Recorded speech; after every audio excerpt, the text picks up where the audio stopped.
Higit sa lahat, kung sino ang kukuning manggagawa nito o magko-construct. Ayun, pinaka-importante. Ito mga kaibigan, magbasa lang tayo sa social media. Ang daming naluloko pagdating sa pagkuha ng kontraktor.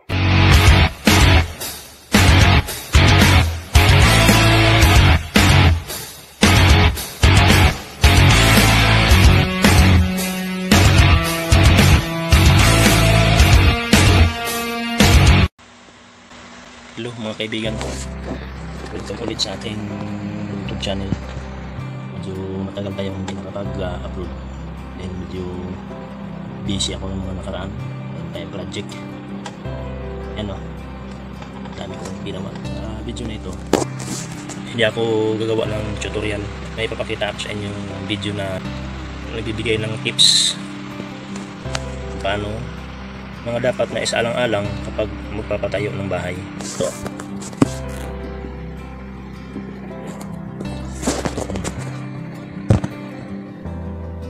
Basahin ko lang yan, susundan ko. Dahil ito'y simpleng tips naman pero napakalaga. Isa natin. Lahat tayo ay nag-aasam na magkaroon ng sariling bahay. Siyempre. Sino ba naman ayaw ng bahay? Mahirap namang magrenta lang ng magrenta. Mas maganda pa rin yung magkaroon ng sariling bahay nang hindi tayo kabahan. Mahirap din kasi yung nangungupahan lang. Totoo yun. Bakit? Pwede kang paalisin o palipatin kapag hindi ka nakabayad. Lalo na kung medyo mahigpit yung may-ari ng paupahan, ay layas ka talaga kung hindi ka nakabayad. Nagsisikap ang marami sa atin na magkaroon o makapagpundar ng sariling tahanan. Okay, sino ba naman eh? Kaya't ginagawa nila ang lahat ng paraan ma-achieve lamang ang sasabing pangarap. Ngunit hindi basta-basta ang pagpapatayo ng bahay, maliit man yan o malaki. Bakit hindi basta-basta? Maraming dapat na isaalang-alang, lalong-lalo na ang gagastusin at materialis na gagamitin. Kasi kung patayo tayo ng bahay, dapat alam natin kung anong kapasidad natin. Oo. Kung hanggang saan yung abutin ng ating budget at anong klaseng materialis. Concrete ba, kahoy, bakal, ano ba yan? Nariyan din ang hitsura ng gagawing bahay. O, papasok doon ng plano. Kung anong design. Higit sa lahat, kung sino ang kukuning manggagawa nito o magko-construct. Ayun, pinaka-importante. Ito mga kaibigan, magbasa lang tayo sa social media. Ang daming naluloko pagdating sa pagkuha ng kontraktor. Naluloko, kawawa. Tinatakbuhan o hindi tinatapos. Tuloy natin. At syempre pa ang lugar o lupang pagtatayuan. O, syempre kung wala kang lupa, wala. Ano, saan may tayong bahay mo? Pero ngayon kasi kadalasan naman yung subdivision yung kinukuha. Maraming subdivision ngayon susulputan. Mahal pa ngayon iba, 3 million, 4. At saka itong lupa na ito, balaki na ito mag-building tayo dito. Tuloy tayo. Sa mga gusto o nagplanong magpatayo ng bahay, narito ang ilang tips na dapat na isaalang-alang. Ito mga tips. Una, plano sa itatayong bahay. Kailangan ng plano. Importante ang pagpaplano sa gagawing bahay. Hindi naman pwedeng dahil gusto mong magpatayo ng bahay ay basta-basta ka na lang magdedesisyon. Totoo yun. Kung yung importante ang plano. May mga lisensyadong architect na pwede nating konsultahin kapag pagdating sa pagpaplano. Kung ano ang magandang design. Budget sa itatayong bahay. Importante po yun mga kaibigan, yung budget. Kasi paano tayo makapagpatayo kung wala tayong budget. Sa panahon ngayon at least meron kang milyon kung magpapatayo ng bahay. Sobrang mahal ng materialis. Masarap mag-isip o magplano magpatayo ng sariling tahanan. Ito naman kasi talaga ang pinakaasam-asam ng marami sa atin. sino ba naman eh. Sino ba hindi nag-aasa ng sariling tahanan? Ngayon pa man, bukod sa plano ay kailangan ding alam mo kung magkano ang budget o nakalaang salapi sa itatayo mong bahay. Dapat alam natin kung hanggang saan ang kapasidad, magkano ang budget. Kasama yan doon sa plano, pasok yan kung magkano talaga ang budget. Kailangan may sapat kang halaga nakalaan upang matapos ang iyong ipapatayo. Kaya sinabi ko kanina, sapat ang ano mo. May ilan kasi matapos na simulan ay hindi na itutuloy dahil naubusan na budget. Maraming ganyan. Mahirap dyan mga kaibigan pagdating sa budget. Sabihin natin nandiyan na yung plano, yung contractor, yung budget. So kailangan sapat yung kilalaang budget. Kaya't matapos ang pagpaplano sa gagawing pagpatayo ng bahay, mahalagang alam mo kung magkano ang ilalaan mong pera. Sabi ko kanina, wow, dollars. Sigurado hindi sapat ang pera ang gagamitin ng matapos ang bahay na inyong gusto ipapagawa. Dollars yan, no? Ganun. Mainam din kung may extra kang budget ng kailanganin man may magagamit. Sunod na tips, maging maingat sa pagkuha ng kontraktor. Yung pinakamahalaga. Sinabi ko kanina, kailangan ingat tayo sa pagkuha ng kontraktor. Huwag yung iba kasi doon sa social media maganda. Kung hanap, mahirap yun. Marami kasing nag-post ng gawa, ganun. Yung iba naman nag-post, kinukuha lang sa internet yung post nila. Nakakaloko sila ng tao. Marahil ang masasabi ko, ito ay ang pinaka-importante sa lahat. Ito yun. Importante talaga to. Magbasa lang tayo sa social media ay marami tayo makikita na ang mga post na sila ay naluko, naguyo ng kanilang kontraktor. Hindi lahat ng kontraktor ay pare-pareho ang presyo. Totoo yun. Tiyak na mayroong mahal at may abot kaya din sa budget. Bago mag-hire ng kontraktor ay mag-solicit muna nang malaman ang presyo ng mga ito. Ibig sabihin, magtanong-tanong. Ibig sabihin yan. Pwede rin namang magtanong-tanong sa mga kakilala at kaibigan kung sino ang maaaring kunin na maganda ang produkto, ngunit pasok naman sa budget. Kung mayroong makapag-refer sa atin, mas mainam. Halimbawa, kaibigan mo, ito, mainam ito magtayo, pulido.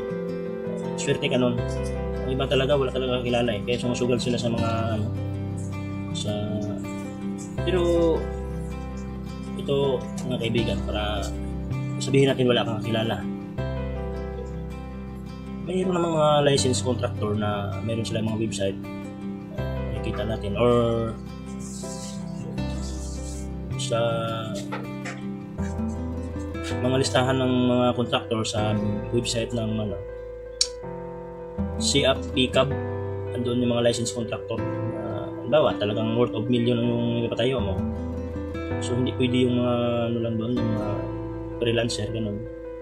Malaking halaga yun. So ang nire-required talaga sa batas, ano ba batas yun? Basta kailangan talaga license. Kaya nais kong i-recommenda sa inyo si Relo Chris Builders. Yun to, na ang kanilang opisina ay matatagpuan sa Taytay, Rizal. Dito ako pumapasok mga kaibigan bilang isang foreman. Ako ang dito, foreman. Isang legit at licensed contractor, abot kayang presyo at dekalidad ang trabaho. Yun. Itong contractor na to mga kaibigan, hindi to siya gaano kalaki. Ano siya yung talagang masigasig o gumagawa ng pangalan ay talagang pare, kung magkaroon lang ng konting kita pwede na, hindi siya mahal man yun. Sa pagkuha ng gawa ng ating tahanan, kailangan isalang-alang natin ang mga sumusunod. Sumusunod tip daw, credentials. Ano to? Uy, diba? Credentials, tingnan natin na. Naglalagay ng sealant tapos nabuhusan. Ibig sabihin ng mga kaibigan, hindi siya legit na gagawa sa ganung trabaho. Palpak. Credentials, mahalaga yun. Yun, napakahalaga na credentials ng ating builder o contractor. Sabihin yung mga huwag tayo maniwala dyan sa mga yung sinasabi nito ayan huwag tayong basta-basta maniwala sa mga sinasabi galing pangmatagalan ng bahay na nais nating itayo, kaya kailangan ang kukunin nating gagawa nito ay mapagkatiwalaan at may lisensya. Yun ang sinasabi ko kanina, dapat license contractor kunin natin hanggat maaari. Hindi ko naman ini-small guys yung mga freelancer, pero kasi ako naging freelancer din ako dapat hanggat maaari halaga nung ipapatayo ay halaga milyon license contractor na. Sunod, kalidad ng produkto. Ito yung ilang tips na ba ito? Mahalaga yung produkto, kalidad. Ikalawang kailangan nating i-check ay produkto nagawa ng ating kukuning builder. So tingnan natin yung mga previous accomplished project nila. Yung talagang legit na sila yung gumawa hindi yung kinuha lang sa nakapost lang sa Facebook. So, sabihin na ito gawa ko ito. Hindi, mahirap yun. I-check talaga natin kung hanggat maaari puntahan yun. Kasi napaka-importante nun. Kailangan malaman natin ang kakayahan nito. Siyempre. Importante ang kalidad ng produkto kung ginawa nila nito. Ano ba yun? Basta yun na yun. Hindi lang dapat maganda ang kailangang matibay rin ito. Sunod tips guys, disenyo. Yung design. Yung design ng gawin ng bahay, yun nga. Yung kasama yan doon sa sinabi natin kanina yung plano. Pasok na rin doon yung disenyo. Sa design, yung mga architect na hindi natin konsultahin. O kung may kakilala ka architect, swerte mo. Mahal lang kasi yung architect. Bayan. Siyempre, trabaho nila yun Mahalaga rin ang design o disenyo yung ginawa ng kukuning kontraktor. Yung mga proposal nila. Hindi naman lahat ay pare-pareho ang design sa paggawa ng building o bahay. O bahay o building pala. Gaya nito, mga subdivision, mga pare-parehong hitsura niya Kahit para hindi magkaroon ng problema, mainam din kung titingnan ang disenyo ng builder o ng kukunin ng malaman kung pasok ba ito sa panlasa mo o style. Tika lang, ano bang nilasahan? Talagang nilasahan talaga Sunod, presyo. Kung natin ng kontraktor, tingnan natin kung magkano yung presyo nila. Magkano yung price. Hindi lahat ng gagawa ng ating bahay ay pare-pareho kung presyo.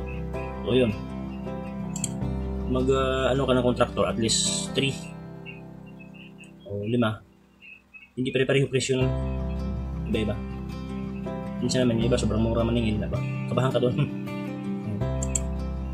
Bakit sobrang mura? Kaya't kasama dapat sa pagtuunan natin ng pansin ang presyong hinihingi ng builder o gagawa ng bahay.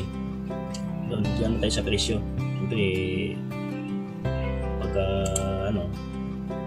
alam mo dapat ang budget mo, so presyo nila pasok sa plano, ganun. Kung hindi swak sa bulsa o sa budget, maaaring maghanap ng iba na mapagkatiwalaan at di kalidad ang produkto itong ginagawa. Na swak talaga sa bulsa o okay. So the tips, don't overwhelm. Kasi ito, hindi naman kailangan minsan kasi yung bahay natin sobrang nasobrahan sa disenyo. Hindi naman kailangan. Kaya nito, building to building ginawa ng ginawang garden. O ganun. Yan. Yung bahay natin, as long as kung kaya mong gawing elegant, pwede. Huwag lang overbuild. Ano mga hindi pinagkakabit, nalagay. Gastos yun. Saka pangit ang tingnan. Ngayon pa man, may mga paraan rin naman upang makatipid sa pagpatayo ng sariling bahay. Yung mga paraan. Isa na riyan ay ang iwasang mag-overbuild. Yun nga, gaya na sinabi ko kanina. Yun guys. Sana nakatulong sa inyo yung tips video na sinundan. Siguro sa susunod, bibigyan tayo ng yung tungkol sa contractor. Doon natin napansin yun. Kasi importante talaga yun. Yung contractor. Ako bilang isang foreman, masasabi ko, mas mainam yung kukonsulta tayo sa lehitimong kontraktor para sa ating gagawing bahay. Okay, yun lang muna guys. Ingat tayong lahat.